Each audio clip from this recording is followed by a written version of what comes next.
सत्यजित का कन्या सत्यभामा, सत्यभामा के साथ भगवान का विवाह हुआ था। तो द्वारिका में एक बार सत्यजित ने सूर्यदेव को प्रसन्न करके उनसे वो मणि ले लिया था। सूर्यदेव ने वो मणि दे दिया था, एक मणि, और उसको पहन करके वो द्वारिका में जब आए, सब लोग सोचे शायद सूर्यदेव आ गए। वो मणि इतनी तेज निकलता था उस मणि में, तो सब लोग सोचे शायद ये शायद सूर्यदेव आ गए। भगवान जाकर बोले, भगवान सूर्यदेव आ रहे हैं देखने के लिए आपको। भगवान तो अंतर्यामी में जानते, अरे सूर्यदेव नहीं है, सूर्यदेव कहाँ है? है ना, ऐसा रहना, सूर्यदेव नहीं, वो तो और कुछ है। नहीं नहीं, इतना उज्जवल दिख रहा है, वो सूर्यदेव ही जैसे आ रहे हैं, सूर्यदेव नहीं है। तो भौतिक जगत तो सत्यजित को छोटा सा मणि प्राप्त हुआ था और उसी में इतनी घमंड आया। हम लोग देखें, जबकि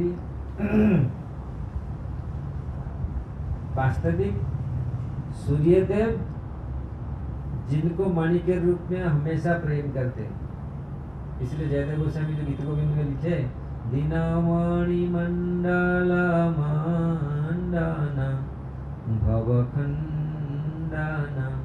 दीनमणि, दीनमणि कौन है? सूर्यदेव है। दीनमणि मंडल मंडन, तो सूर्यदेव के मंडल के भीतर जो रहते हैं वो कौन है? कृष्ण है। दीनमणि मंडल मंडन भवखंडन मुनिजन मानस हंस, जय जग जय जय देव हरि। तो जो दीनमणि, जो सूर्यदेव का जो जो प्रीति है, जो मणि स्वरूप है भगवान कृष्ण, जो वास्तविक मणि है सूर्यदेव का, तो वो कितनी यहाँ इस साधारण मणि को पा करके सत्यजित इतनी घमंड हो गई। आप लोग देखें, जब ये आए, भगवान बोले देखो ये मणि, वो मणि किसका था मालूम है? किसका मणि था? सूर्यदेव ने दिया था। सूर्यदेव कहाँ से लाए थे? तो भगवान के ही मणि था। यहाँ ब्रज में एक्चुअली वो शंखचूड़ को भगवान मार करके भगवान राधारानी के पास था। राधारानी जाके आप विदग्ध माधव ललित माधव पढ़ेंगे, वो पूरा सीधा सूर्यदेव को पहुंचा। वास्तविक राधारानी का मणि था। फिर राधारानी जन्म हुई सत्यभामा के रूप में, फिर उसका मणि, मतलब आप, ये बड़ी कथा है, मैं यहाँ नहीं जाना चाहता हूँ। तो वास्तविक मणि भगवान का है। लेकिन भगवान ने बोला उसको, भाई ये मणि मत रखो, ये राजा को दे दो, क्योंकि मणि एक दिन में इतनी सोना निकलता था उससे। तो भाई बोले इतने क्विंटल सोना एक दिन में निकलता था। और जहाँ पर वो मणि रहता था वो एरिया में 80-90 किलोमीटर दूर कुछ दुर्भिक्ष अकाल ये सब कुछ नहीं पड़ेगा, इतनी ये था। तो देखो वो मणि तुम्हारा पास रहना ठीक नहीं है, तुम उसको वापस दे दो उग्रसेन को, राजा को, राजा के पास, क्योंकि तुम्हारे लिए फिर बहुत बड़ा घातक होगा। लेकिन उन्होंने उसको उल्टा अर्थ निकला, अरे भगवान इनके पास तो नहीं, अरे भगवान के पास वो तो ये तो कृष्ण मणि है। कृष्ण तो जो सूर्य दिया है उसका तो बाप का बाप। ये कभी कभी लोग ये सोचते नहीं, लेकिन हमारे आचार्य ने बहुत सुंदर रूप से इसको वर्णन किए। भगवान इसीलिए उसके भलाई के लिए बोला, लेकिन फिर भी वो समझ नहीं पाया। हमारे आचार्य लोग को बोल रहे हैं साधारण जगत में, भौतिक जगत में ऐसा ही होता है। सूर्यदेव जितना प्रचंड किरण देते हैं ऐसा कभी नहीं करते।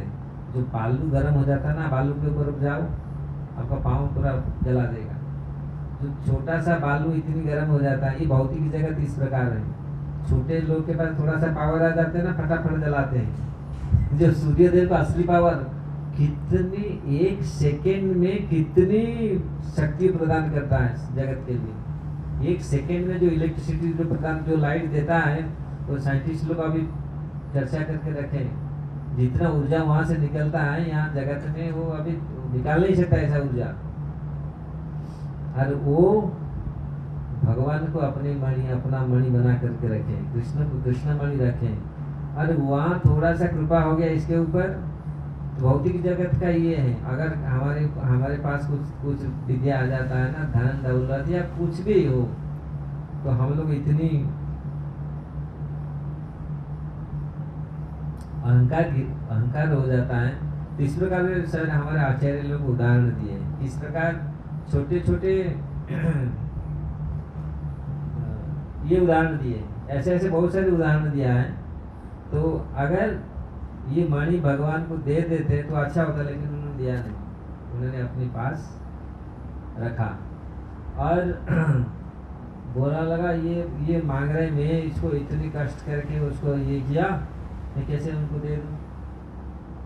लेकिन आप लोग जानते हैं ये कथा, इस प्रकार उसके भाई प्रसन्न ने उसको डाल करके घोड़े में जंगल में गया था, और प्रसन्न को एक बड़ा एक शेर ने अटैक किया, अटैक करके मार दिया, और शेर को एक भालू ने मारा, भालू ने मार करके वो मणि को लेके भाग गया। लेकिन द्वारिका में ये गुजब चला, भगवान मांग रहे थे, ये मणि दिया नहीं, इसलिए भगवान ने इसको मरवा दिया, मेरे भाई को मरवा दिया। तो सब पूरी ऐसा ऐसा ऐसा ऐसा गुजब चला। मैं क्यों ये बात बोल रहा हूँ, इसमें आएगा धीरे, क्यों ये बात मेरे माइंड में आ रहा है, क्योंकि ब्रजवासियों का प्रेम यार, यादव का जो प्रेम आप देखिए, यदुवंश का जो, तो यहाँ सब अलग अलग, पांडव, यादव और गोपियाँ, ब्रजवासी, ये सबका अलग अलग कृति में वर्णन किया गया है। तो उद्धव सबके भाव को जानते हैं, और क्यों लास्ट में गोपियों को दंडवत कर रहे हैं, किसी को दंडवत उन्होंने नहीं किया, वो गोपियों को दूसरे श्लोक में वर्णन किए। तो यहाँ जब भगवान को पता चला कि भगवान ऐसे ऐसे ऐसे सुनने का आ रहा है, भगवान ने इसको मरा, लेकिन भगवान देखो भौतिक जगत में ऐसा होता है, कुछ होता है लेकिन सत्य और कुछ होता है। तो भगवान ने एक दिन चलो चलते ढूंढने के लिए, भगवान अंतर्यामी में जानते हैं क्या क्या, तो उनके साथ पूरी सेना वो चले साथ में। देखे तो वो पाँव के छाप शेर का, तो शेर का मरा हुआ सब पड़ा है। वहाँ से देखा है कि भालू का पाँव छाप, भालू का पाँव छाप एक गुफा की ओर जा रहा है। तो गुफा, भगवान ने गुफा के भीतर घुसे, सारे सेना ने वो गुफा के सामने रहा, भगवान ने यहाँ पर रहो, तो वो लोग भगवान स्वयं गए। गुजरात में गुफा आज भी है, आप लोग गए होंगे, वो जाम्बवंत का जो गुफा है, जाम्बवंत का था, तो देखे तो वो मणि को लेकर के लड़की खेल रही है, जाम्बवती खेल रही है। तो भगवान जाके देखा, तो वहाँ एक विस्तृत वर्णन है, मैं ज़्यादा वर्णन कर, हमारे रूप सनातन गुरु बोल रहे थे कुछ लीला कृष्ण, मैं तो सोचा था एक प्रथम स्कंद भागवत में चर्चा करने के लिए, लेकिन तो जो आपका श्लोक चल रहा है उसी श्लोक में करने के लिए, लेकिन सनातन गुरु बोले नहीं, तो कुछ कृष्ण कथा, कुछ लीला, ठीक है कृष्ण का लीला, ये द्वारिका और मथुरा और वृंदावन का लीला एक साथ लेके चले, देखेंगे वास्तविक क्या क्या रस है, किस किस ये में, किन किन में कितनी रस है। तो जब और जो भालू के रूप में जाम्बवंत थे, और देखा अरे इतना सुंदर कौन मेरे भीतर आके घुसाया, तो दोनों का लड़ाई हुआ, और भयंकर लड़ाई। वो जाम्बवन ब्रह्मा जी का पुत्र, हम लोग जानते हैं भगवान रामचंद्र के सामने साथ में कैसे रावण के साथ उन्होंने लड़ा था, बुढ़ा थे लेकिन भयंकर पावर उनमें अभी भी था भगवान साथ पूरा, भगवान उनके साथ 28 दिन लड़ाई हुआ। और ये जो यादव लोग गए थे वो 12 दिन तक रहे, यहाँ उद्धव जी बोल रहे हैं, वही उद्धव जी बोल रहे हैं, 12 दिन तक ये रहे। उद्धव जी तो नहीं थे उस समय, उद्धव जी गए नहीं थे साथ में। तो ये लोग सब देखा, बोले कहाँ गए भगवान, ये लोग फिर वापस द्वारिका आ गए। लेकिन ब्रजवासी को उद्धव जी बोल रहे हैं, ब्रजवासी काल हम लोग देखा था ना, जब तक भगवान यमुना में पड़े रहे, जब तक निकले नहीं, ब्रजवासी लोग छोड़े नहीं। ये उद्धव जी कंपेयर कर रहे हैं ब्रजवासियों का प्रेम, द्वारकावासियों का प्रेम, पांडव हस्तिनापुर वासियों का प्रेम। ये पूरा वर्णन भागवत में पूरा वर्णन है। और लास्ट उद्धव जी जो कंक्लूजन देते हैं, तो उन्होंने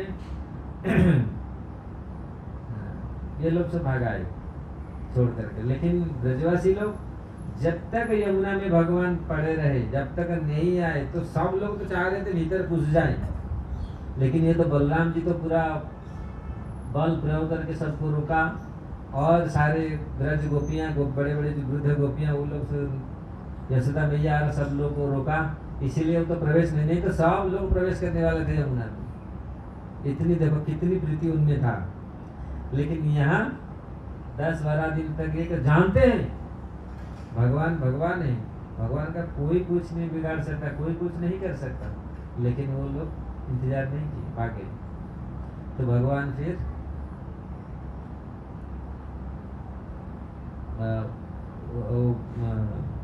जाम्बवंत को दिखाया अपना रूप। जाम्बवंत देखा ये तो साधारण में इतनी युद्ध किया, इतना ये किया, ये कैसे इतनी सुंदर सा बालक और मुझे ऐसा मारता। शरीर उसका ऐसा है पूरी कोमल, और जब मेरे शरीर में लगता है जैसे वज्र जाकर मार रहा है। ये तो भयंकर, ये कौन हो सकता है? दिखने में इतने सुंदर, इतनी पूरा सॉफ्ट, लेकिन जब मारता है मेरा पूरा आत्मा तक पूरा हिला देता है। ये कौन है, हो सकता है कौन? फिर याद किया ये तो राम ही है, क्योंकि राम ऐसे सुंदर लगते थे। चरण इनका इतनी कोमल था, हाथ तो इतना कोमल, जब वो उस बाण मारते थे ना, जब पूरा अरे बाबा भयंकर रोग चलता था। तो यही भगवान हो सकता है, और कौन ये हो सकता है? ये सब विरोधाभास है। ज्यादातर लोग सोचते हैं जिसका शरीर हट्टी कट्टी वही, उसका हाथ स्ट्रांग होता है, पाँव स्ट्रांग होता है। जो रेसलर है ना, वो शायद बड़ा, लेकिन भगवान की ये अप्रिडेट नहीं होता है। भगवान देखने में सॉफ्ट है, उनका चरण कमल सॉफ्ट है, सारी सॉफ्ट है। लेकिन जब वज्रादपि, वज्र से भी अधिक कठिन और फूलों से भी अधिक नरम। ये विरोधाभास है पूरी। ज्यादातर लोग जिसका हाथ पांव फूल जैसे नरम है, वो क्या वज्र जैसा कठिन होगा? और जिसका शरीर वज्र जैसा कठिन है, वो कोमल कहाँ होगा? वो क्या कोमलता को समझेगा? तो लेकिन भगवान में ये सब संभव है, इसलिए हर विरोधाभास भगवान में संभव है। तो इस प्रकार जब भगवान आए तो उनको मणि दिया और जाम्बवती को भी उन्होंने विवाह कर दिया। जाम्बवती को भगवान के साथ भेज दिया। तो सारे यादव लोग जब आकर के द्वारकावासी लोग आकर बलराम जी को बोले, बलराम जी बोले कहाँ है कृष्ण, कहाँ है? नए गुफा में गए, अभी हम लोग तो 10-12 दिन वेट किए, फिर हम लोग आ गए। बलराम जी बोले ऐसे ही तो ठीक नहीं, चलो हम चलते। तो देखे तो बलराम जी आने वाले थे, लेकिन ये जाके पहुंचे भगवान। तो फिर सत्राजित को बुला करके उनके मणि को उनको दे दिया। लेकिन सत्राजित ने बहुत अफसोस हुआ। सत्राजित सोच रहा था भगवान ने उसको मरवा के लिया, लेकिन भगवान सत्य को दिखाए, वास्तविक ये सत्य था। कोई मारा था कि कौन मार के कौन लिया था, तो भगवान ने ये सब सबके सामने आया। तो सत्राजित ने अपना भूल अनुभव किए और अपनी कन्या को, जो सत्यभामा को, और वो सामंतक मणि के साथ भगवान को भेंट किए।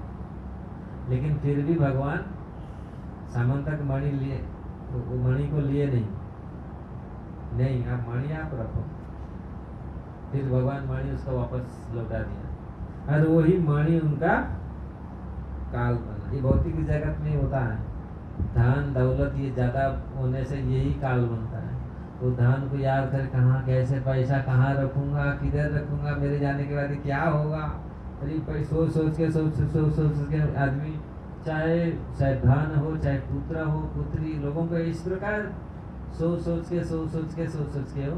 इसलिए भगवान बोलते हैं निर्लिप्त रहो, कुछ समय के लिए घर गृहस्थी करो, उसके बाद साधु बनो, इसको छोड़ो, ये मोह माया को छोड़ो। भगवान सब दिया है, जितने समय तक करना है उतना इतना समय तक कर, उसके बाद भगवान का भजन कर, भक्ति करो। तो इस प्रकार 17 जीतिका में और उधर नहीं जाना चाहता हूँ। यहाँ पांडव लोक का देखिए, पांडव लोक का विभक्ति भी दिखा गया। पांडव लोग किस प्रकार भगवान पांडवों के पास जाते थे, पांडवों को पूरी सहायता करते थे। लेकिन जब नारद मुनि जाकर के युधिष्ठिर महाराज पांडव लोगों को बोले, आप तो भगवान का प्रिय पात्र हो, आप श्रेष्ठ हैं। लेकिन पांडव लोगों ने, हम लोग प्रिय पात्र नहीं, वो द्वारकावासी प्रिय पात्र है। क्योंकि भगवान यहाँ कितने समय रहते, आकर के चले जाते, हमेशा से रहते जाने के लिए द्वारका, लेकिन वहाँ पर सब लोग हैं। तो इसलिए द्वारक पांडवों से द्वारकावासी श्रेष्ठ हो गए, लेकिन द्वारका से ब्रजवासी जो वृंदावन के वासी हैं वो लोग श्रेष्ठ हो गए। इसलिए यहाँ जो वर्णन उद्धव जी कर रहे हैं, उद्धव जी जब ब्रज में गए, ब्रज का आज भी उद्धव कुंड है, जहाँ उद्धव जी भगवान चले जाने के बाद उद्धव जी एक रूप में उद्धव कुंड में रहे, एक रूप में बद्रीनाथ गए। भगवान बोले थे बद्रीनाथ में जा कर के रहना, क्योंकि वहाँ नर नारायण के पास भगवान गए नहीं थे, उनका इच्छा था भगवान का दर्शन करने के लिए। नर नारायण ऋषि, आज भी नर नारायण ऋषि तपस्या कर रहे हैं बद्रीनाथ में, उद्धव जी हैं, नारद जी हैं। इसलिए एक स्वरूप में तो भगवान बद्रीनाथ के एक स्वरूप में वहाँ रहे। और उद्धव जी को जो शिक्षा गोपियों ने दिया था, शिक्षा क्या, उद्धव जी उनका प्रेम को, प्रीति को देख करके वो समझ गए थे ये कितनी उच्च स्तर के इनका प्रीति है, हम लोग इतनी वो स्तर तक हम लोग पहुँचे नहीं। इसलिए यहाँ वही प्रार्थना कर रहे हैं, उनका प्रीति प्रेम को देख करके। क्योंकि इसमें है बहुत सारे सूरदास, बहुत सारे आचार्यों ने लिखा है इस प्रकार उद्धव जी देखे गोपियों का प्रीति। गोपियों को पहले जब आके जब समझाए, क्यों आप उन लोग रो रहे हैं, रोने का क्या जरूरत है, भगवान भी ये चिट्ठी में लिखे, मैं तो सब जगह में हूँ, कहाँ वियोग हुआ, मेरा तो संयोग सब जगह में, आप देखो मैं तो सब जगह में व्याप्त हूँ। और वही बात आकर के उद्धव जी बोले, भगवान तो सब जगह में, कहाँ गए छोड़ के, भगवान नहीं, भगवान तो सब जगह में व्याप्त है, वो कहाँ आपको छोड़ के गए, नहीं है, इधर ही है यहाँ। गोपियों ने क्या बोला था मालूम है, वो प्रसिद्ध सूरदास का पद है, उद्धव मन नहीं 10-20 पढ़ाई होता है स्कूल कॉलेज में, उद्धव मन नहीं 10-20, उद्धव हम लोग का मन 10-20 मन नहीं है, मन है एक। और वो एक मन जो था वो कृष्ण के पीछे पीछे गया, वो चला गया कहाँ, जहाँ कृष्ण गए उसी के पीछे पीछे गया। और हमारा पास तो 4-5-7 मन नहीं है, तुम बोल रहे हैं परमात्मा को दो, इसको दो, ब्रह्म को दो। हमारा पास तो जो मन एक ही मन था, वो मन भगवान के पीछे गया। तो इस चीज को सुन करके मतलब कितना एकनिष्ठ मन उनका, सेकेंड मन नहीं, एक ही मन था। हम लोग का तो कोई मन 50,000 मन है, एक इधर जा रहा है, एक उधर जा रहा है, एक उधर जा रहा है, कहाँ कहाँ मन हम लोग का बांट रहा है। लेकिन गोपियां का मन एक ही था और उसको समर्पित उन्होंने, तो उसी को सोच करके वो विचार करके देख रहे हैं वास्तविक इनका प्रीति कितनी हाई लेवल में है, इनका प्रेम कितनी हाई लेवल में है। इसलिए यहाँ बोल रहे हैं और वो प्रार्थना भी किया। देखिए वो इतनी बड़े महान होकर भी गोपियां कभी अपने को सोचती नहीं थी कि हम इतने बड़े हैं। ये गोपियों का विशेषता है। महाप्रभु यही शिक्षा दी।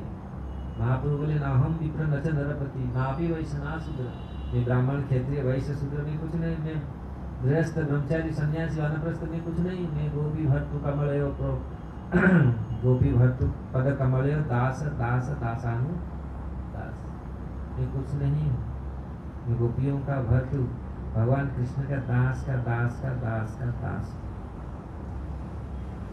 तो ये भावना है, कभी उनके मन में ऐसा नहीं, अहंकार नहीं है हम तो बहुत बड़े भक्त हो। इसलिए यहाँ तात्पर्य प्रभुपाद जी लिख रहे हैं कि भगवत भक्त होते हैं, दूसरी का भक्ति को देख करके, दूसरी का वैष्णविता को देख करके कभी वो अहंकार नहीं होते, उसको देख कर देखे गोपियां का भी अहंकार नहीं होते थे। जब भी कोई भी गोपी श्रेष्ठ सेवा कर लेती थी तो दूसरी राधा रानी बोलते ठीक है, शायद उनका तो इतने क्वालिटी इसलिए भगवान को आकृष्ट कर लिया, हमारे पास तो इतना गुण नहीं है, मैं तो इतना अच्छा नहीं हूँ, इसलिए शायद भगवान उनके पास गए। वो मन में कभी ऐसा अनुभव नहीं किया। अब देखिए जितना जहाँ जहाँ कंटेस्ट गोपियों का हुआ, लेकिन ऐसा भौतिक जगत में जिस प्रकार लोग करते थे, इसलिए यहाँ वैष्णव लोग कभी भी दूसरी वैष्णव में गुण दे करके कभी ईर्षान्वित तो नहीं होते। जो वास्तविक वैष्णव होगा, हाँ भगवान ने उसको ये गुण दिया है, ये क्वालिटी उनमें डेवलप हुआ है, ठीक है, बहुत अच्छा है। हम इसका इसीलिए पर सुखे दुखी सदा मिथ्याभाषी पर सुख दुख कर, ज्यादातर हम लोग क्या करते हैं, दूसरा का भक्ति को देख करके हम जलते हैं, अरे ये इतना सेवा कर लिया, इतना कर लिया, कैसे उसका सेवा बंद करें, अरे कैसा उसका, तो ये नहीं होना चाहिए। भगवत भक्ति, दूसरी का भक्ति देख करके हम आनंदित हो, तब जा करके वास्तविक हम प्रीति को, प्रेम को रख पाएंगे, उसी में हम आनंदित हो पाएंगे, नहीं तो फिर हम भगवत भक्ति नहीं कर पाएंगे। अगर ईर्षा है तो यहाँ उद्धव जी स्वयं मुक्त हस्त में, मुक्त कंठ में ये बोल रहे हैं, आशा मोह चरण रेणु दुसाम सा वृंदावन, मेरा ये आशा है, मेरा ये इच्छा है, क्योंकि उन्होंने देखा, मांगा भी, मुझे आपका चरण धूल दे दो। ये भ्रमर गीत के लास्ट पंक्ति है। भ्रमर गीत ऐसे सुंदर, राधा रानी बहुत, मतलब इसी उद्धव को दिखा करके वो राधा रानी ने पूरी अपना भाव व्यक्त किए। भ्रमर गीत, इसी भ्रमर गीत के लास्ट 4-5 श्लोक ये है, तो और सारे वंदन कर रहे, तो उद्धव जी ने देख रहा है ये लोग देंगे नहीं, मुझे अपना चरण धूल क्या आवश्यक है। एक इतनी बड़े वैष्णव, भगवान का कजिन ब्रदर और भगवान का स्वयं सखा, सुहृद सखा, तो उनको क्या जरूरत है साधारण स्त्री गोपियों का चरण धूल लेने के लिए। हम लोग तो है स्त्रियों का चरण धूल, हम नहीं, पुरुष है हम ये भावना। लेकिन देखो उद्धव जी क्या बोल रहे हैं, वंदे नंद स्त्रीणाम पद स्त्रीणाम पाद रेणु अभिघ्न यांसा हरि कथोद्गीतम पुनाति भुवनं त्रयम्, ये 63 श्लोक में बोल रहे हैं। वो यहाँ पर हमारे आचार्य लोग बोल रहे हैं, उद्धव जी इवन सत्यभामा द्वारका की जितनी रानियां हैं, इतनी भगवान का सेवा की, उनको प्रणाम, किसी को प्रणाम नहीं किया, ये गोपियों को आकर के खूब प्रणाम किया। तो उन्होंने देखा वास्तविक ये लोग कौन से स्तर में हैं। इसलिए हमारे चैतन्य महाप्रभु आराध्य भगवान ब्रज से तनया तद्धाम वृंदावन रम्या काचित उपासना ब्रजवधु बरगण या कल्पु। जो रम्या काचित उपासना, जो ब्रजवधु, ब्रज के जो गोपियां वधुओं ने जो पथ, जो सिद्धांत प्रस्तुत किए हैं, वही हमारा सिद्धांत है, वही हमारा पूजा पद्धति, वही हमारा मार्ग है, उसी मार्ग में हमको जाना है। उन्होंने जो प्रीति की है, भगवान प्रति जो प्रीति की है, संसार में ऐसे कोई प्रीति नहीं कर सकता। इसलिए वो सोचे अगर ये तो देंगे नहीं, मुझे चरण धूल तो देंगे नहीं, लेकिन मैं यहाँ झाड़ी गुलमलता औषधि कुछ उनके काम में आऊँगा, अगर घास बन जाऊँगा तो कम से कम उनके काम में आऊँगा, और जड़ी बूटी भी बन जाऊँगा उनके काम में आऊँगा, कम से कम उनका कुछ तो सेवा मेरा होगा, मेरी ओर से कुछ सेवा। देखो कितनी भावना उनका है, जो प्रीति एक दूसरी वैष्णव से उनको मिला है, जो भगवान का प्रीति मिला है, जो भाव उनको मिला है, उसका प्रतिदान वो दे रही है कि कम से कम उनका तो कुछ में सेवा की। पहले लोग ना जहाँ से जो कुछ सीखते थे वहाँ कुछ उनको देते थे, नहीं हम यहाँ से शिक्षा मिला, इसलिए गुरु होते ना, बहुत सारे गुरु करते, जहाँ जो शिक्षा होता है। दत्तात्रेय ने कितना 26 गुरु किए, भागवत एकादश में है वर्णन में। तो इसीलिए यहाँ उद्धव जी बोले कुछ तो मेरे को सेवा, मैं कुछ तो सेवा करूँ, और ये इसलिए यहाँ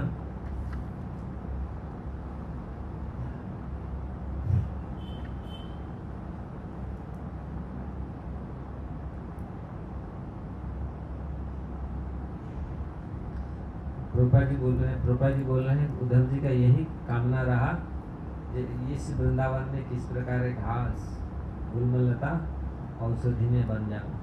अगर ये लोग ऐसे चलते रहेंगे, घास के ऊपर कोई चलता है ऐसे कोई ध्यान नहीं देता, तो इस प्रकार हमको ऐसे हम उनके चरण का धूल मुझे प्राप्त हो जाएगा। इसी प्रकार वो सोच रहे हैं, जो चीज उन्होंने किया स्वजनम आर्यपथम, जो चीज उन्होंने किया संसार में ऐसे कोई नहीं कर सकता। भगवान के लिए उन्होंने सब कुछ, पति पुत्र परिवार सबको त्याग कर दिया भगवान के लिए।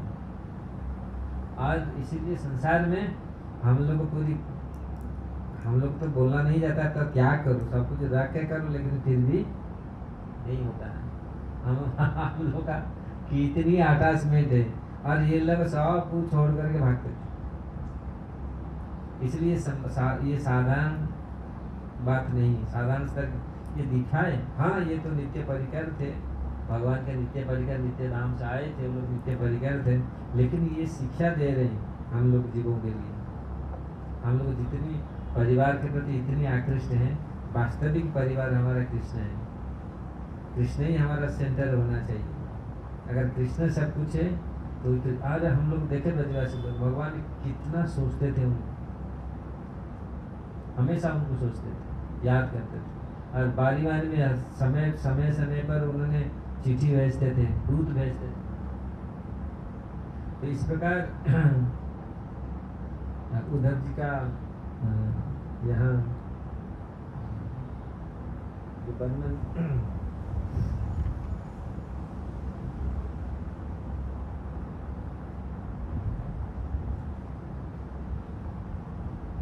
तो यहाँ हम लोग देखते हैं किस प्रकार द्वारकावासियों से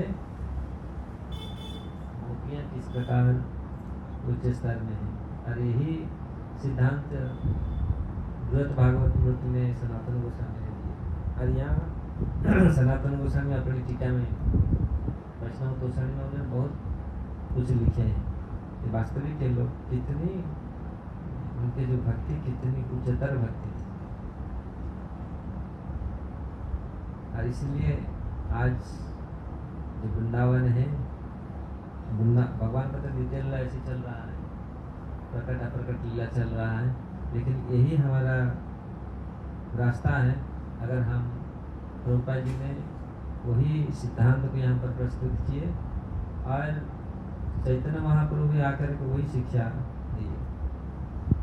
अगर हम ऐसे भगवान प्रति प्रीति करें जिस प्रकार वो लोग किए थे, वो लोग सब कुछ करते थे, उनके पास सब कुछ था, लेकिन कभी उन्होंने भगवान से कुछ मांगे नहीं। घर ठीक कर दिया क्या भगवान ने, उनका ईंट लगा दिया, मिस्त्री लगा वो मार्बल टाइल लगा दिया। जो जैसा घर था उनका वही। रानियों के लिए तो मकान महल पूरा कितना साल, और द्वारका का वर्णन आप सुनेंगे देखेंगे, एक एक रानियों का पूरा क्वार्टर्स, मतलब पुष्कर था, हर रानी का पारिजात फूल था, और पूरा कई तरीका का पूरी रूम था। जो वर्णन द्वारिका का वर्णन हुआ है, ज्वेलरी और सब देखेंगे पूरे। लेकिन ब्रज में क्या था? अब ब्रजवासी लोग उसमें कोई उनका इच्छा भी नहीं था। भगवान को कभी बोले आप हमारा हमको ये दे दो, नहीं, वो लोग कभी मांगे नहीं और कभी इच्छा व्यक्त नहीं की। वो चाहते थे आपका कृष्ण में हम लोग आपको देखते रहे, हमारे साथ आप रहो, बस। उनका और कुछ ये नहीं था। इसलिए ये सर्वश्रेष्ठ भक्ति है। हम लोग इच्छा करते हैं हम ऐसा अच्छा घर मिल जाए, अच्छा सब कुछ मिल जाए, लेकिन भक्ति छूट जाता है। जब मिल जाता है ये सारी चीज, फिर हम भक्ति नहीं कर पाते। लेकिन जो भक्ति करता है वो भौतिक जगत का कोई भी चीज उनका से है या ना हो, उसके कोई प्रभाव नहीं पड़ता। क्योंकि उनके पास, जिसके पास भक्ति है उसके पास सब कुछ है, और जिनके पास भक्ति नहीं है और सब कुछ होते हुए भी अपूर्ण है, इसलिए हमेशा वो खाली अनुभव करते हैं, मतलब अपूर्णता अनुभव करते हैं। इसलिए सोचते ये ये शायद हो जाएगा, मुझे ये मिल जाना चाहिए, मुझे ये मिल जाना चाहिए, मुझे ये मिल जाना चाहिए। लेकिन अगर भक्ति है, शुद्ध भक्ति है, भगवान प्रीति है, तो जिस प्रकार गोपियों के पास था, और गोपियों ने कभी किसी भी प्रकार भगवान से मांगे नहीं। तो यहाँ इसलिए यहाँ उद्धव जैसे महात्मा, उद्धव जैसे भगवान का सखा, भगवान के भाई, तो उन्होंने जो प्रार्थना किए हैं, हे कृष्ण, हे गोपियाँ, मैं आपको यही ब्रज में रहना चाहता हूँ घास बन कर। कोई चाहेगा घास बनने के लिए? वो घास बनना चाहते, क्यों? वो घास में ऊपर पड़ेगा गोपियों का पद का धूल, उसी में उतार्थ हो जाए। देखो यहाँ भगवान का चरण का धूल मांग नहीं रहे, वो भगवान के चरण का धूल तो उनको मिलता रहता है, लेकिन भगवान का चरण धूल में क्या है, गोपियों का चरण धूल में क्या है, अब सोचिए। इसीलिए भक्त पद जल, भक्त भक्त भूत अवशेष, यही तीनों महाबल। अगर वास्तविक कोई भगवत भक्त होते हैं, ऐसे प्रेमी भक्त होते हैं, उनका चरण धूल, चरण रज और भूख, उनकी कुछ अवशेष हमको मिल जाता है, ये बहुत वास्तविक महाबल है हमारे भक्ति को पुष्ट करने के लिए, भक्ति को दृढ़ करने के लिए।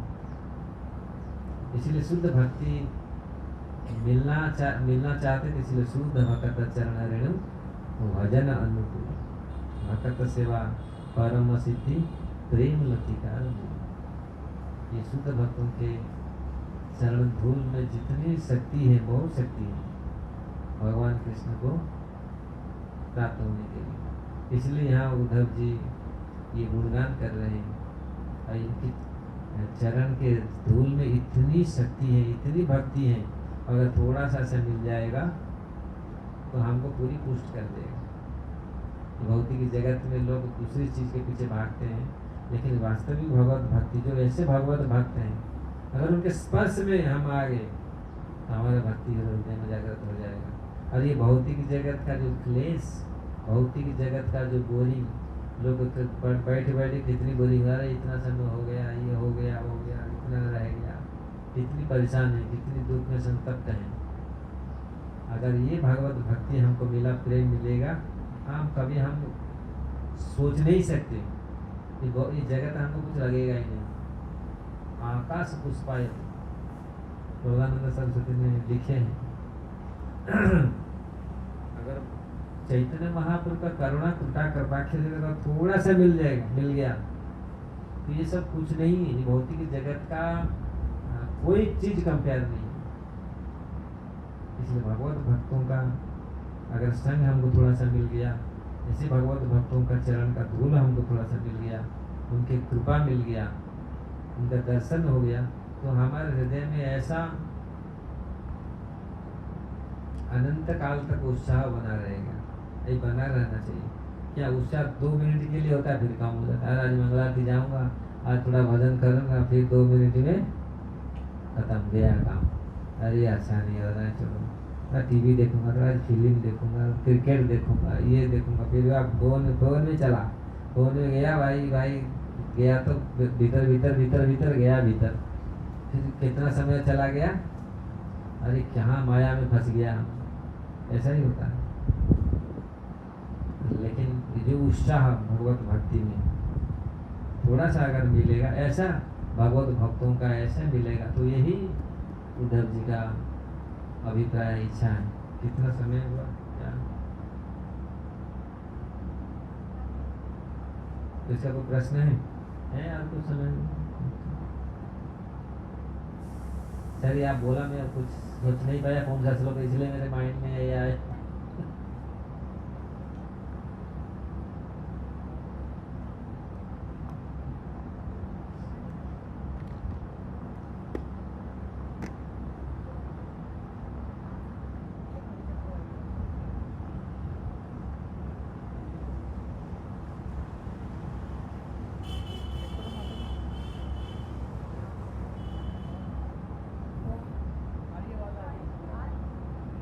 हरे कृष्ण महाराज जी, जैसे आपने बताया गोपियाँ बहुत भोले भाव और उच्चतम भक्त हैं, लेकिन जो रासलीला के टाइम तो उनमें भी थोड़ा इनकार आ गया था, तो और वो अहंकार पल पल रहता है। वो इतनी उच्च श्रेष्ठ भक्ति तब भी उनमें था। तो हम इस नहीं नहीं, उनमें ये अहंकार नहीं था। वो रासलीला नहीं है। वो जो जो भगवत भक्त होते हैं ना, उनमें अहंकार नहीं होती। वो लीला का संपादन करने के लिए दिखाते हैं भगवान, उनमें ये दिया जाता है, भगवान उनको इंस्पायर करते हैं ऐसा करने के लिए। जो मुक्त आत्मा है उनके भीतर कैसे अहंकार घुस ही नहीं सकते। हम लोग बोल रहे हैं ये विरोधाभास नहीं हो रहा है। वो मुक्त आत्मा है, फिर वो अहंकार कैसे घुसा? ये तो प्रश्नवाचक है ना। जो मुक्त है, हर चीज से मुक्त है, उसमें फिर अहंकार कैसे घुस सकता है? भगवत भक्त ऐसा तो बोलते, प्रभुपाद जी तो मुक्त आत्मा है, दिखते तो गुस्सा हो जाता है। प्रभुपाद जी बहुत गुस्सा से बोलते हो, ऐसा तुम क्यों, क्या ऐसा तुम, ये कैसा है ऐसा? तो लेकिन ये सब क्यों होता है हम लोग समझ नहीं पाएंगे। समझना है तो शास्त्रों का देखना है। इसलिए कभी कभी शुद्ध भक्त भी गुस्सा करते। किसी लिए गुस्सा करते हैं? अब बोलेगा ये कहाँ शुद्ध भक्त, ये तो बेकार है, ये तो शुद्ध भक्त नहीं है कुछ। लेकिन वो किसी लिए गुस्सा करते हैं? हमको ठीक करने के लिए, झूठ मूठ गुस्सा है। तो जो रासलीला में जो चीज हुआ है, गोपियों में अहंकार आया, तो वो वास्तविक गोपियों लोग में जो थोड़ा सा आया, वो सोच रहे थे वास्तविक हम लोग के पास के कृष्ण आ गए। खाली राधा रानी, वो जानते थे राधा रानी कृष्ण, क्योंकि राधा रानी का प्रेम ही कृष्ण को बांध करके रखता था। लेकिन गोपियां जब रासलीला में भगवान सबके पास खड़े हो गए, सबके पास नृत्य करने लगे, तो गोपियां ने सोचा अब राधा रानी क्या आ रहा, हमारे पास भी है। तो गोपियां का भी मन ये दिखाया गया, हायर की दिखाया गया। भक्ति में हायर की, भक्ति तो भक्ति है, उसमें हायर की दिखाया गया है। जो ऊंचा कैसे ऊपर ऐसे भी स्तर है भक्ति में, उनका जो भक्ति दिखाया गया, कैसे हम लोगों से कितने उनका भक्ति है। तो गोपियां जो सोच रही थी, तो बोले हम लोग के पास भी भगवान है। तो राधा रानी के मन में आया, सबके साथ हो गए। लेकिन राधा रानी के साथ जो भगवान जो नृत्य कर रहे थे वो स्पेशल थे। हाँ, ये तो प्रकाश और वैभव। भगवान जब असंख्य रूप में परिव्राप्त होती है, दो प्रकार के उनके शरीर में निकलता है, एक प्रकाश, एक वैभव। जो बलराम जी वैभव है और ये प्रकाश है। रासलीला में जो एक ही जैसा, लेकिन फिर भी राधा रानी के जैसे 100% थे, और दूसरी में वो थोड़ा सा आचार्य लोग बोलते हैं, लेकिन साधारण लोग समझ नहीं पाएगा उनमें क्या डिफरेंस, क्योंकि एक ही जैसा है। लेकिन इनके मन में इतना में भी गोपियों के मन में ये आया, तो फिर राधा रानी को लेके भगवान भाग गए। तो क्या हुआ? नहीं, पहले तो राधा रानी को लेके नहीं, राधा रानी भागी छोड़कर। तो राधा रानी के मन में आया, ये सबके साथ नाच रहा है, मेरा कोई वैल्यू ही नहीं है। कभी कभी माताएं में ऐसे होती है ना, ये सबके साथ नाचने लगा, और इसकी तो देखो सबके साथ नाच रहा है, मेरा कोई वैल्यू नहीं है। तो राधा रानी गुस्सा करके वो पहले भाग गई। तो जब राधा रानी चले गए, तो भगवान कृष्ण को इतनी गोपी, ये चैतन्य चरितामृत में वर्णन है, इतनी सहस्त्र गोपी फिर भी भगवान को रख नहीं पाए। भगवान उनको छोड़ के भागे। तो गोपियों का फिर उनको पता चला राधा रानी कितनी प्योर है, हमसे कितनी वो श्रेष्ठ है। इसलिए देखो, हम लोग तो एक सेकेंड भी इतना गोपी मिल करके भी हम लोग भगवान का मन को आकृष्ट नहीं कर पाए, लेकिन ये लोग राधा रानी निकल गया।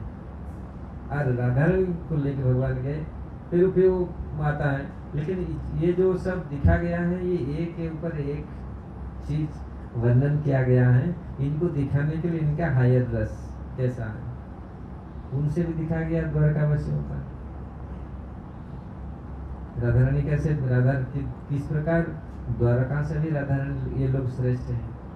द्वारका में सारे रानियां सब लोग सज धज कर कितनी सेवा करते थे, भगवान उनको देखते नहीं। ये लोग बोले हम इतनी सेवा कर रहे हैं, सब इतने नौकर चाकर, लेकिन हम स्वयं सेवा कर रहे हैं, रानी है हम, फिर भी भगवान हमको अच्छा से 2 मिनट देखते भी नहीं हमारी ओर, कैसा है हम। और राधे राधे गोपी गोपी चिल्लाते रात में। तो ये सारे हायर भक्ति है, मतलब वो दिखाने के लिए भगवान ऐसा किया था। ये जहाँ भी हम लोग एक मुक्त पुरुष में ऐसे दिखते हैं, आप सोच लीजिए भगवान इसमें कुछ कर रहे हैं, ये भगवान का युगमय चल रहा है, वहाँ माया का कोई काम नहीं है। उनके भीतर ऐसा अहंकार आ ही नहीं सकता। लेकिन वो जब ये होता है, जिस प्रकार जय विजय, अरे 7 द्वार में तो खोल दिया, छोटे छोटे बच्चे नंगे वो बच्चे भाग रहे, तो सब द्वार पास करके आ गए। जब 7वें द्वार में आए, गेट पर आए, जय विजय द्वार में, जय विजय बोला कहाँ जा रहा है? सब तो बोले देखो ये कोई, हम 6 द्वार क्रॉस करके आ गए, कोई हमको रोका नहीं, ये बदमाश कहाँ आ गया? बोले कहाँ जा रहा है? जाता नहीं। लेकिन जब उन्होंने अभिशाप दे दिया, अरे तुम लायक नहीं हो यहाँ रहने, भागो यहाँ से, भगवान दौड़ के आ रहे हैं, उसमें वर्णन कर रहे हैं सुखदेव गोस्वामी, भगवान दौड़ के आ रहे, बोले ये हमारा भक्त। तो वास्तविक भगवान जानते थे, भगवान ही इसका सूत्रधार है। सूत्रधार समझ रहे ना? भगवान ही उनके मन में इंस्पायर किया। क्यों? भगवान चाह रहे थे मैं थोड़ा वीर रस का आस्वादन करूँ, ये दोनों राक्षस बने युद्ध मेरे साथ करें, ये भगवान का इच्छा था। ये जय विजय का ये नहीं, लेकिन वहाँ वैकुंठ में ऐसा कहाँ से आएगा?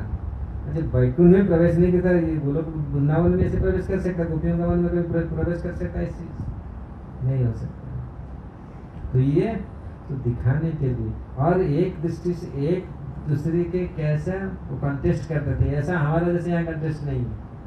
भक्ति का जो कंटेस्ट होता है, यहाँ जो कंटेस्ट करते हैं ना भौतिक जगत की, तो बेकार थर्ड क्लास है।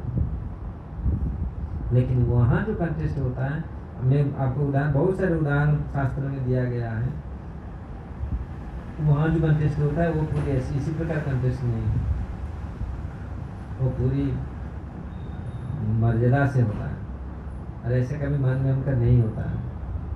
इसलिए जहाँ जहाँ भी हम लोग ऐसे मुक्त आत्माओं में देखते हैं ऐसे, तो वो समझना चाहिए कि भगवान का कुछ व्यवस्था है, भगवान ने कुछ ऐसा किया करने के लिए, भगवान ने उनको इंस्पायर किया, इसके पीछे कोई कारण है, नहीं तो ये ऐसा नहीं कर सकते। फिर तो दिखाया ना भगवान, सारे लोगों गोपी गीत नहीं कहाँ से आता, ऐसा नहीं भगवान को ढूंढे, तो मिल के ढूंढे, फिर राधा ने भी, फिर भगवान ने भी दिखाया ना। भगवान जब बोले हम श्रेष्ठ हैं, अहंकारी है तुम लोग, तो राधा ने तुम अहंकार हो गया, फिर कहाँ चला गया? भगवान ने देखो, अपन भगवान भी भगवता भी आया। अब आगे जाके देखो ना उस लीला में, भगवान बोले मैं देखो ये मेरे को तो कुछ समझते ही नहीं, इतना है हो गए गंवार है, ये तो मुझे कुछ समझते नहीं, अरे मैं नारायण हूँ, मैं क्या कर सकता हूँ? फिर राधा रानी के सामने उन्होंने गोपियों के सामने दिखाया अपने नारायण रूप, तो उसका भी कोई वैल्यू नहीं थी गोपियाँ। तो वहाँ भी देखो ना भगवान का इसलिए वहाँ भी खत्म काम आप देखेंगे हर लीला में भगवान ये सब दिखाया। भगवान वहाँ ट्राई किया, अरे उन लोग मुझे थोड़ा दंडवत करे, प्रणाम करे, थोड़ा सम्मान करे, अरे ये तो सब मेरे साथ नाच रहे, जगा रहे, लेकिन मुझे कुछ प्रणाम नहीं दिया, कुछ वैल्यू नहीं मेरा।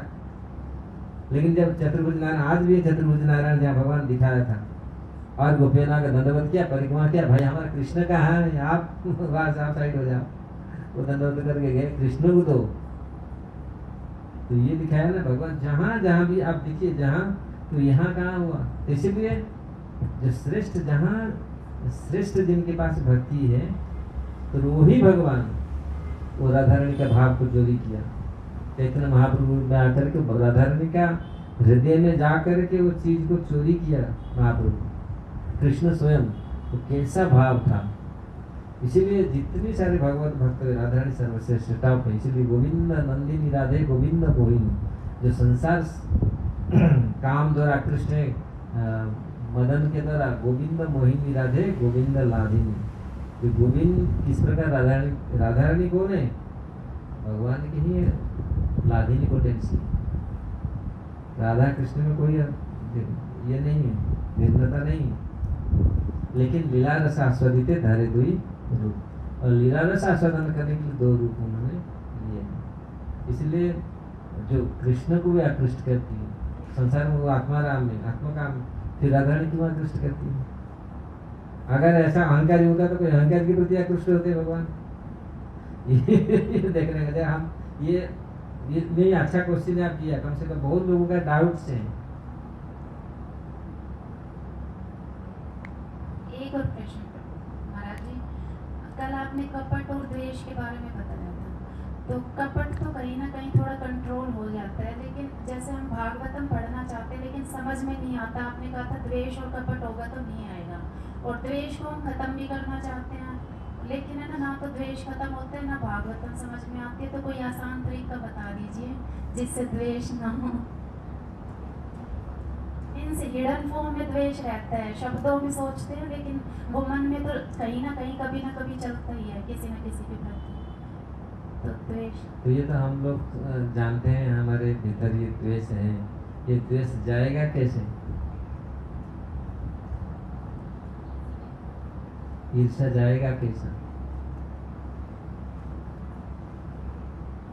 भगवान बहुत जगह में ये चीज बताए कि सबसे खतरनाक चीज ये है द्वेष, ईर्ष्या। ये जाएगा कैसा? उसका उल्टा काम करो। द्वेष का उल्टा काम, ऑपोजिट काम क्या है? प्रेम। इसलिए तो चाहिए प्रेम। द्वेष का कंप्लीट ऑपोजिट है प्रेम। सबके प्रति प्रेम करो, वो द्वेष ऑटोमेटिक भाग जाएगा। मन में किसी के प्रति द्वेष सबसे बड़ा खतरा। ये सोच लो, ये द्वेष हमारा हानि करेगा, ये मारेगा, हमको पूरी बर्बाद कर देगा। सबको प्रेम करो। इसीलिए जीवे दया न मैं रुचि सर्वधर्म सार, न दिया गोत्र में विद्याधन महाजन। तो ये जीवे दया नाम रुचि, जीवों पर दया। जीव पर कैसे दया होगा? द्वेष होगा तो दया होगा? आप पुत्र के ऊपर आप द्वेष करते हैं? अपने परिवार के ऊपर द्वेष करते हैं? नहीं, क्यों? प्रीति है, प्रेम है, इसलिए प्रेम करो। प्रेम ही और द्वेष ही अंगार है, ये आग है देश, और प्रीति अमृत है। और प्रीति हमको भी पूरा पोषित करेगा और दूसरी वाला को भी पोषित करेगा, क्योंकि प्रीति रहेगा हमारे हृदय में तो हम भी उसी में पूरी। अमृत हमारे हृदय में रहेगा तो हम भी बलशाली बनेंगे, और दूसरी को भी, जो भी हमारे साथ मिलेगा वो भी आनंदित होगा। और द्वेष पहले तो हमको खा जाएगा, वही हो रहा है, हमको पहले खाएगा। वो द्वेष अंगार है ना, पहले खाएगा, हमको मारेगा पहला। हम लोग सोचते उसको मारेंगे, वो कहाँ मारेगा, पहले हम जल जाएंगे। द्वेष से, ये द्वेष है, द्वेष का बहुत खतरनाक, ये अनुभव करना पड़ेगा हम। और इसको जितनी अनुभव करेंगे, ये सोचेंगे ये हमारे लिए बहुत खतरनाक है, इसलिए इसको जल्दी भगाओ और प्रेम करो सब। और देखो कितनी प्रेम है, और कितनी आप आनंदित रहेगा और दूसरे को भी आनंद मिलेगा और स्वयं खुश रहेगा। और द्वेष ऊपर से खाली बनावटी हंसी, और भीतर तलवार। वो खाना कोमल म्यान में तीक्ष्ण तलवार, ये उपमा दिए हैं सुखदेव गोस्वामी पुतना के लिए। ऊपर से तो माँ का जैसा, लेकिन भीतर भयंकर तलवार।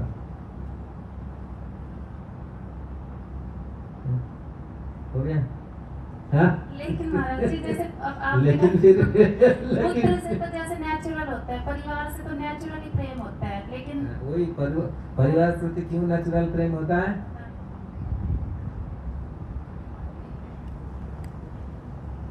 बहुत सुंदर बात आप बोल रहे हैं, बहुत सुंदर, बहुत अच्छा। ये बहुत जरूरी है वास्तविक। परिवार के साथ हमारा क्यों प्रेम नेचुरल, क्यों? हम जानते हैं मेरा संबंध है, ये मेरा पति है, ये मेरा पत्नी है, ये मेरा बेटा है, ये मेरा बेटी है।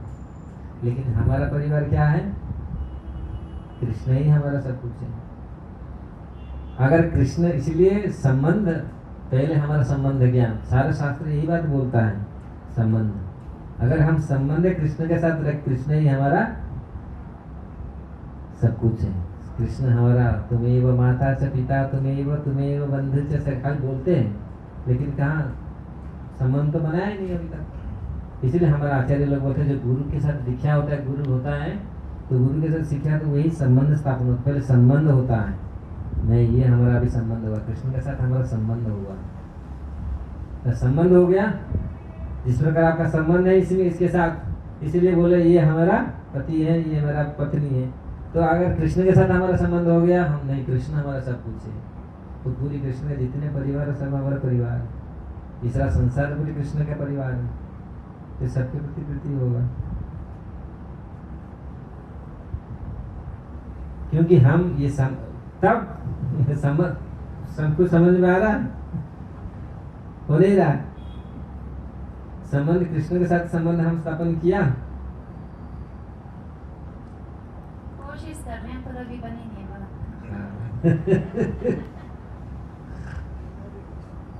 तो यही अगर हम संबंध, इसीलिए संबंध ज्ञान होना चाहिए। हमारे चैतन्य चरितामृत इस शास्त्र में यही है, जीवेर स्वरूप है कृष्ण नित्य दास। ये स्वरूप है हमारा, ये संबंध है।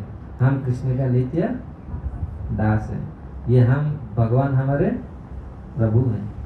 ये बहुत प्रैक्टिकल, आप जो मन पूरी बात बोला, ये बात वास्तविक सबके लिए। ये हम लोग, अब हम लोग सोचते शायद नहीं है, हम लोग सबका यही स्थिति है।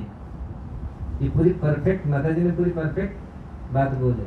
क्यों ऐसे नहीं हो रहा है? कभी हम सोचते हैं ये वास्तविक सच है, क्यों भगवान साथ हमारा संबंध, अगर जिस दिन भगवान साथ हमारा संबंध स्थापन हो जाएगा ना, प्रभु आप ही मेरा सब कुछ है, रियल पति है, रियल पिता है, रियल माता है, आप सब कुछ है। कृष्ण ही माता धाता, भगवान बोले माता धाता पिता, ये सब कुछ मैं हूँ। और जब ये जीव एक निष्ठ हो गई, ये पूरा मन में दृढ़ता आके ये कर लिया, कृष्ण ही मेरा सब कुछ है, इसी प्रकार गोपियों ने किया था। अगर ये संबंध हो गया तो फिर हमको ये तकलीफ नहीं होगा, फिर मन दुखित नहीं होगा। यही स्थापन करना है पहले, संबंध अविधेय प्रयोजन, ये तीन पहले संबंध। अगर इस संबंध हमारा हो गया, और यही हमारे जो शिष्य पर गुरु परंपरा यही है, गुरु संबंध स्थापन करते हैं परंपरा के साथ, कृष्ण के साथ शिष्य को स्थापन करते हैं। ये है संबंध तुम्हारा, तुम भगवान का दास हो, तुम माया का दास नहीं हो, परिवार का दास नहीं हो। अगर परिवार रह के अभी तक भी कृष्ण का दास हम नहीं बने, अभी तो दास नहीं बने, कैसे फिर होगा? और दास बनेंगे, जिस दिन दास बन जाएंगे तो फिर हमारा संबंध हो गया, तो फिर भगवान के लिए सब कुछ करेंगे, वही रहेगा सब कुछ, प्रीति रहेगा।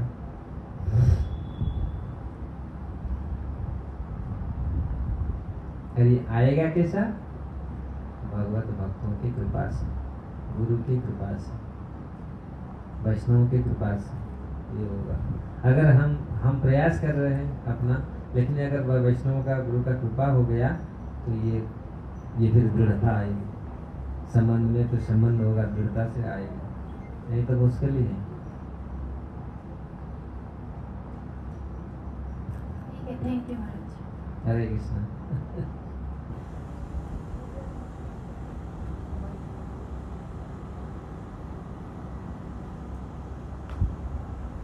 हरे Krishna, thank you very much. बहुत अच्छे से आपने ब्रजवास में भी महिमा का वर्णन किया। तो मेरा प्रश्न था कि जैसे आपने बताया कि राधा और कृष्ण में कोई अंतर नहीं है, राधा रानी भगवान की दात्री शक्ति है, तो क्या हम कृष्ण भगवान का नाम छोड़ के राधा रानी का नाम ले सकते हैं? ले तो रहे, कृष्ण को छोड़ के नहीं छोड़ के नहीं, कृष्ण दोनों में तो अंतर नहीं है ना, राधा कृष्ण, इसलिए तो राधा कृष्ण का दोनों का हम ले रहे। शास्त्र बोलता है वास्तविक शक्ति शक्तिमान में कोई अंतर नहीं है, वही है, लेकिन दोनों अलग अलग है शरीर।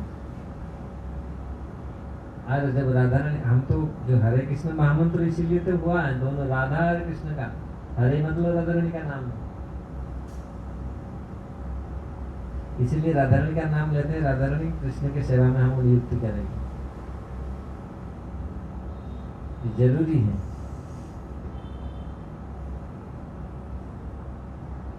तो इसलिए शक्ति और शक्तिमान अभेद है। और नाम लेने का जो ये आया, हम तो महामंत्र ले ही रहे, हरे कृष्ण महामंत्र राधा रानी से प्रार्थना कर रहे हैं, आप भगवान की सेवा में हम मुझे लगाइए, हरे कृष्ण, इसलिए तो हरे कृष्ण कर रहे हैं। और वो भी गोपाल मंत्र लेते, खाली कृष्ण का नाम लेते। लेकिन कलियुग के लिए दूसरे जितने मंत्र है, कोई कोई जगह में केवल कृष्ण का मंत्र है, कृष्ण कृष्ण कृष्ण कृष्ण कृष्ण कृष्ण है, महाप्रभु ये कर रहे, लेकिन कलियुग में जो स्पेशल है महामंत्र है।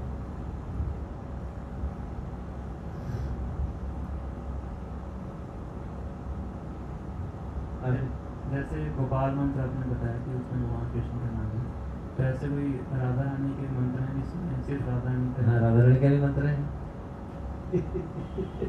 लेकिन कलियुग के लिए महामंत्र है। राधा रानी का भी अलग भी मंत्र है, कृष्ण का भी अलग मंत्र है, लेकिन कलियुग में ये बहुत ये राधा तंत्र से लिया गया हरे कृष्ण महामंत्र, क्योंकि राधा रानी ये एक्चुअली राधा रानी के बिना कृपा से हम कृष्ण को प्राप्त नहीं कर सकते।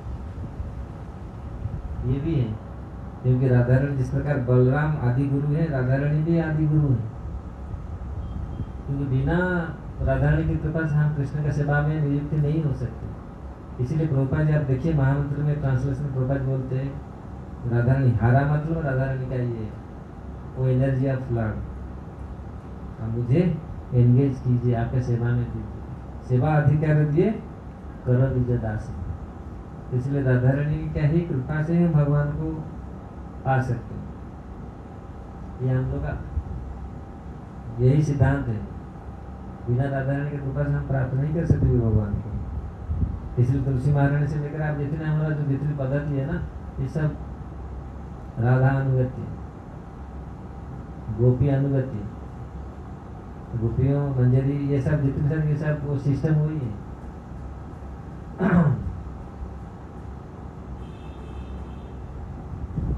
ऐसे कई बार प्रश्न पूछते हैं कि जैसे श्री भक्ति सिद्धांत सरस्वती ठाकुर महाराज जी कहते थे कि हम तो राधा रानी के भक्त हैं, जो गौड़ी वैष्णव हैं। तो ये हरे कृष्ण महामंत्र 16 अक्षरों का शब्द है, राधा शब्द जो एक शब्द है, तो उसकी 16 माला में बहुत कम समय लगता है, तो राधा रानी के नाम की 16 माला कर लेते हैं। नहीं, महाप्रभु इस चीज को अनुमति नहीं दी, इसलिए बोला कलियुग के लिए स्पेशल मंत्र है। और ये भी मंत्र हरे कृष्ण जो राधा तंत्र से भी आया है, कली संतरण उपनिषद में है, लेकिन राधा तंत्र में ये मंत्र है हरे कृष्ण कृष्ण कृष्ण हरे हरे, हरे राम राम राम हरे हरे।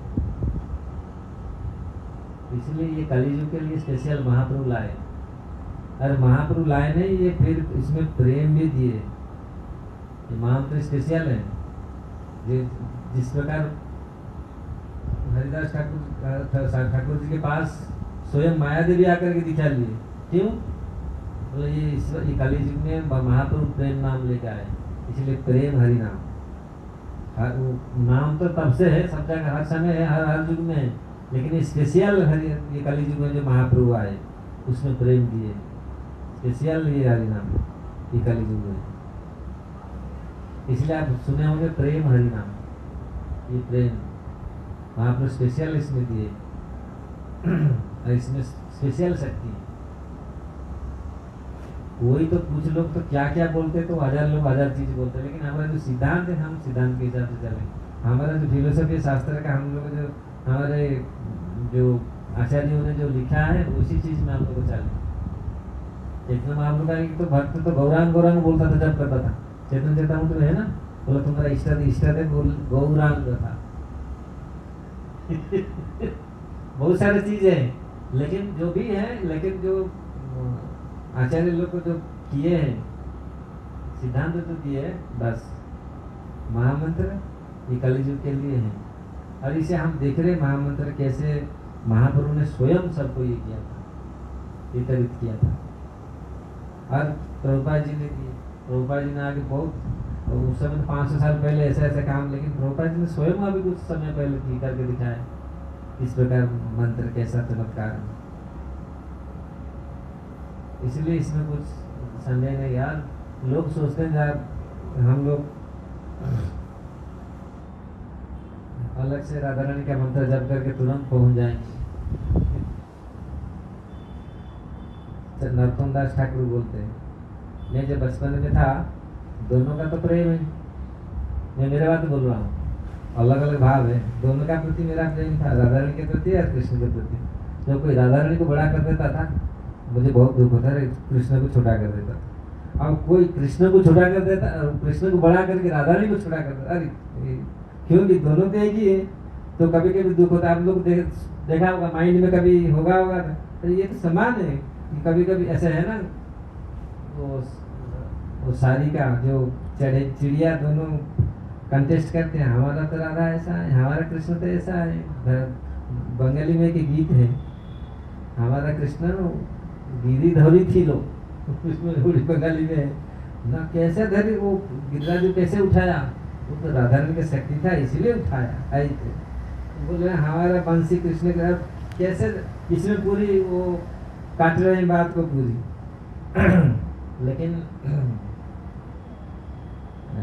नरोत्तम दास ठाकुर अपने प्रेम भक्ति चंद्रिका में लिखे हैं, अगर राधा रानी का हम नाम लेते हैं उसमें कृष्ण खुश हो जाते हैं, और कृष्ण का नाम लेने से राधा रानी खुश हो जाती है। प्रेम भक्ति चंद्रिका, राधा नाम लय सदा, और पद में भूल रहा, बहुत सुंदर पद प्रेम भक्ति चंद्रिका में नरोत्तम दास ठाकुर लिखे हैं। तो इसलिए हम लोग दोनों लेते हैं, तो दोनों अभिन्न है, तो दोनों जरूरी है। इसलिए कृष्ण राधा रानी का नाम कृष्ण लेते हैं, कृष्ण का नाम राधा रानी लेते हैं। अगर हम राधा रानी का नाम लेते हैं तो कृष्ण खुश होते हैं, और कृष्ण का नाम लेने से राधा रानी खुश होती है। इसलिए दोनों का नाम लेने का। हमारे आचार्य लोग ने सिद्धांत प्रस्तुत किए हैं, पूरी लिख दी है पूरी। इसके अलावा और कोई अपनी मनमानी ढंग से कुछ करता है वो अलग बात है, लेकिन हम लोग का सिद्धांत नहीं, ये पूरी क्लियर लिखा गया है।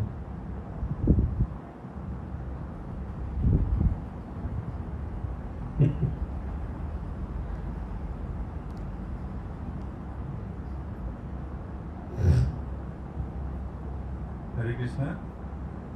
जैसे आपने अपना भी बताया कि कृष्ण के साथ संबंध स्थापित करना है, तो उद्धव जी कृष्ण की शाखा है, वो बिल्कुल उनके पास की है, फिर भी वो गोपियों का चरण धूल बनना चाहता है, घास बनना चाहता है, सो दैट कि वो तो ये दोनों विरोधाभास है ना, कि वो कृष्ण के पास होते हुए भी वो गोपियों के पास, लेकिन कृष्ण के साथ तो संबंध है।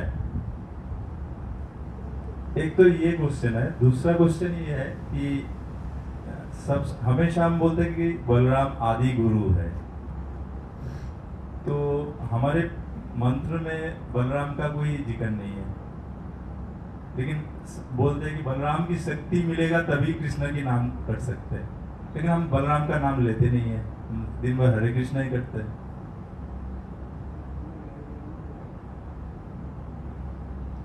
ठीक है, पहला आपका जो क्वेश्चन है, उद्धव जी क्यों भगवान के साथ रहने से, ऐसा नहीं है भगवान के साथ उद्धव जी थे, उनको ये भगवान से बहुत लोग रहे,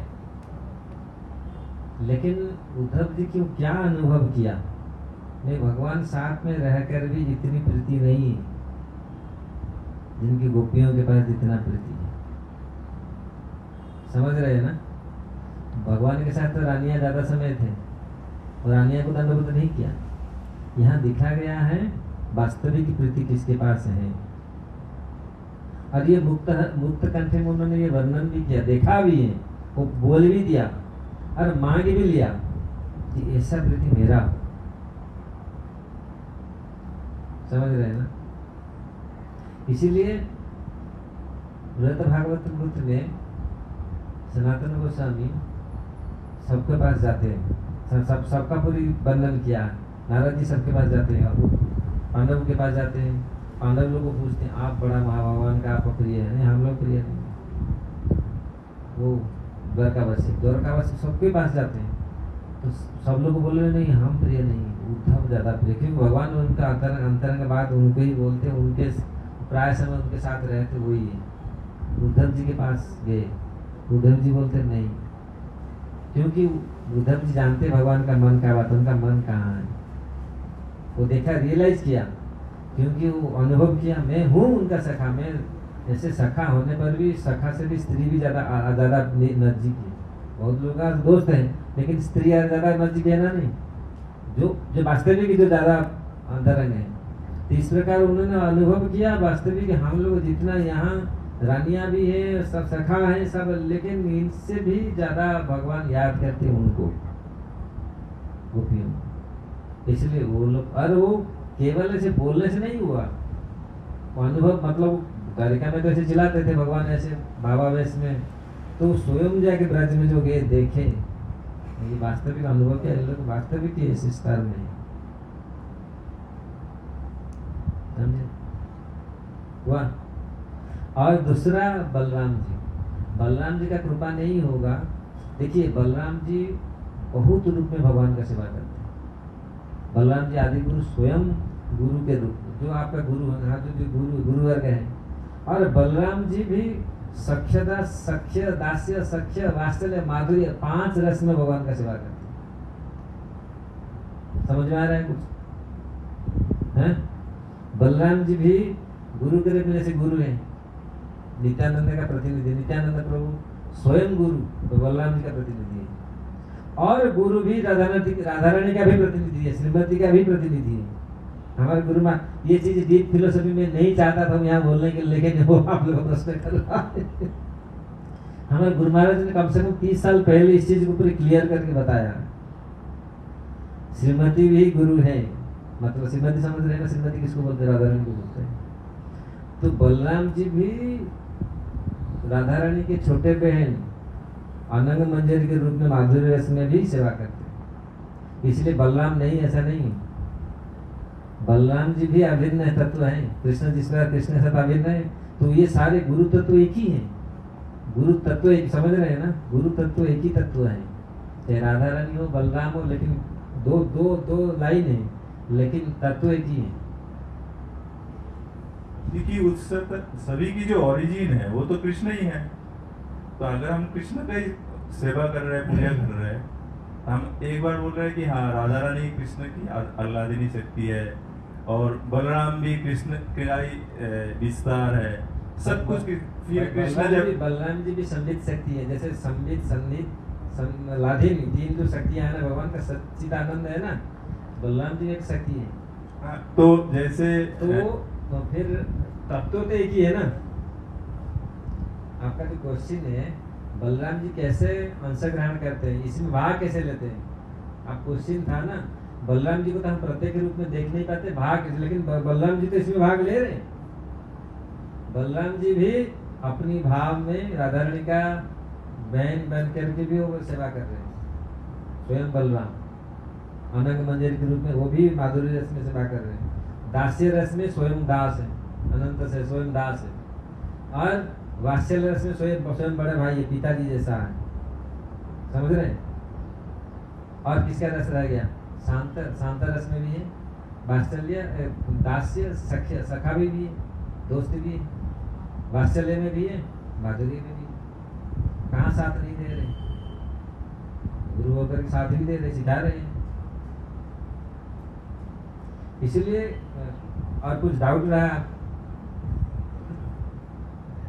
नहीं, अच्छा आपका टेक्निकल क्वेश्चन है, लेकिन वास्तविक गुरु तत्व एक ही तत्व है। गुरु तत्व एक ही है। इस प्रकार बलराम जी दाहिने तरफ से निकले, बाईं तरफ से राधा रानी निकली। उसके मतलब है कि स्पिरिचुअलिज्म की हायर लेवल में आप जब जाते हैं तब ये सारे एक जैसा होने लगते हैं। अदरवाइज ये इनिशियली सब अलग अलग लगता है। हायर लेवल नहीं है, तत्व एक ही है। जो गुरु तत्व है, गुरु तत्व एक ऐसे नहीं है हायर लेवल में जाके एक हो जाएंगे फिर यहाँ से अनेक हो जाएंगे। ये फिलोसफी नहीं है, ये तो मायावादी फिलोसफी है। एक जाकर हो जाते हैं फिर अनेक हो जाते हैं, ऐसा नहीं है। एक भी है, अनेक भी है। हाँ, ये अचिंत्य, एक भी है और अनेक भी है। अचिंत्य, यही अचिंत्य है। हाँ। किस प्रकार भगवान जीव, किस प्रकार भगवान से जीव और भगवान का एक ही संबंध है, वो are difference simultaneously one, quantitatively one, simultaneously different, quantitatively different, otherwise one. Right. So how it is inconceivable, achintya. यही है, जब अचिंत्य भेदाभेद तत्व है, हम लोग का जो तत्व है अचिंत्य भेदाभेद तत्व है। भगवान से जीव का जो, भगवान से जीव का जो, क्या उसको बोलते हैं,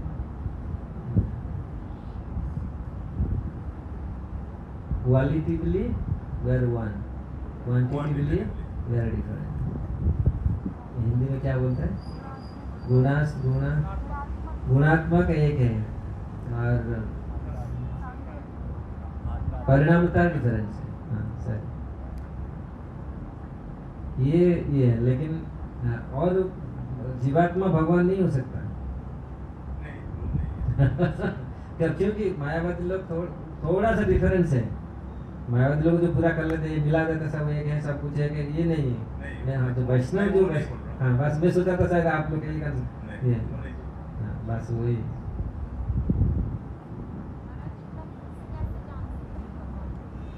हाँ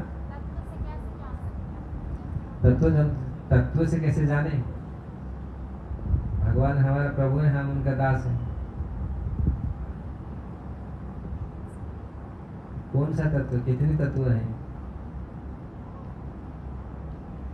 जीव तत्व, ब्रह्म तत्व, गुरु तत्व, कुछ तत्व ऐसे हुए हमारा शास्त्र ये सब वर्णन किया है। अगर हम लोग ये प्रारंभिक चीज है, ये प्रारंभिक चीज आप लोगों को पढ़ाई जाता है, ये लोग आप लोग जानते हैं, इसमें कोई ये नहीं। तत्व तो कैसे समझेंगे? ये जीव तत्व, जीव कौन है, हम कौन है, परमात्मा कौन है, भगवान कौन है, जीव भगवान के साथ क्या संबंध है, यही तत्व है, संबंध तत्व। आप ये नहीं सोच रहे कोई तत्व है कि बहुत बड़ा वस्तु है, वो कैसा समझे, कैसा ये बस बहुत बड़ा तत्व है। हाँ बहुत चीजें ऐसे घुमा फिरा के लोग बोलते हैं कि छोटी चीज को बड़े बड़े आकार में बोलते नहीं, ऐसे कुछ नहीं है। भगवान है, हम भगवान का दास है। मम्मी बात से जीवन लोग भगवत गीता में भगवान ने प्राइमरी तत्व दे दिए। अगर भगवत गीता पढ़ो उसमें प्राइमरी सारे फाउंडेशन दिया गया, इसको समझ जाओ पूरी समझ जाएगी। जब ये चीज आपका समझ में आ गया, प्रीति देव से समझ में आ गया, ये क्यों समझ नहीं आएगा? आएगा आएगा आएगा आएगा। हरे कृष्ण।